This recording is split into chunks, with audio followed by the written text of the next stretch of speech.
Welcome to the Heavy Spoilers Show. I'm your host Definition, aka your friendly neighbourhood spoiler man, and it looks like Marvel are trying to make Avengers Endgame the highest grossing movie of all time, whatever it takes. With the movie being re-released in cinemas this weekend, I thought I'd break down everything we know so far to give you a better understanding of whether it's worth buying tickets for the film or not.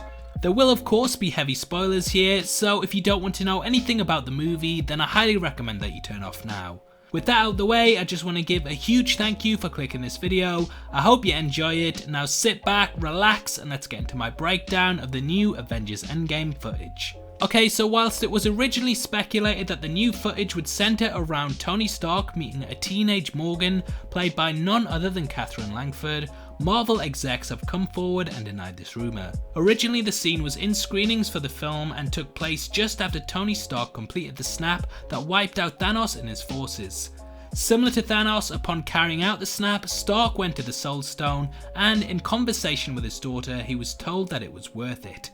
However, those who had to provide feedback on the film in order for it to get its final cut said that some may find this confusing and thus it was removed. Unfortunately, it doesn't look like that scene will be returning for the theatrical re-release either, with Kevin Feige stating that the new post-credits scene instead focuses on Smart Hulk. Whilst we don't have exact details on this just yet, I think I can make a pretty educated guess on what this will entail due to what's been said in interviews by the Russo brothers. Apparently the scene is Bruce Banner focused, and though many think this will be more Ancient One dialogue, there's actually a big scene that was originally cut from the film due to the Russo brothers struggling to think about how it could fit. This scene involves Bruce going through the transformation process that turned him into Smart Hulk, and will follow his montage in the lab where he binds the two sides of his personality together as one. It's a nice little Easter egg that did end up on the cutting room floor, but is still something that I'm not exactly that excited to see. It was cut for a reason, and I think the straight edit to seeing Smart Hulk just sitting in a diner works far better.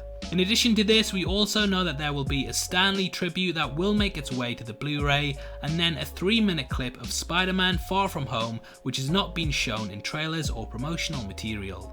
This is reportedly very similar to the scene at the end of Ant-Man, which was just a take from Civil War, and honestly it kinda sounds like a lazy cash grab to me that the studio are just putting in place so they can finally become the highest grossing movie of all time. Honestly, I think it's a kind of rip-off for fans and was expecting a lot more from the entire project, because if this is what it is, then I don't really think it's worth returning to the cinema for. Obviously, I'd love to hear your thoughts on this reveal, and if you'll be going back to theatres to rewatch the film, or if like me you're just waiting for the Blu-ray and DVD release. I've already seen the film 3 times theatrically, so yeah, I'm not too pumped for this. I don't think it's going to add more, and if this is their big ploy to beat Avatar, then they probably don't deserve it, to be honest. I will of course be doing another video later in the week once we have all of the details confirmed, but now it's just very disappointing reading it. Comment below with your thoughts, and if you enjoyed this video then please like it, and make sure you check out my full spoiler breakdown of everything we know about Spider-Man Far From Home, which will be linked at the end. We go into full detail on the film, so it's definitely worth checking out if you want to know more. This is a channel for people who are super into superheroes, so if that's the kind of thing you like, hit subscribe. Thanks again for taking the time to watch this. I've been Definition, you've been the best, and I'll see you next time. Take care, peace.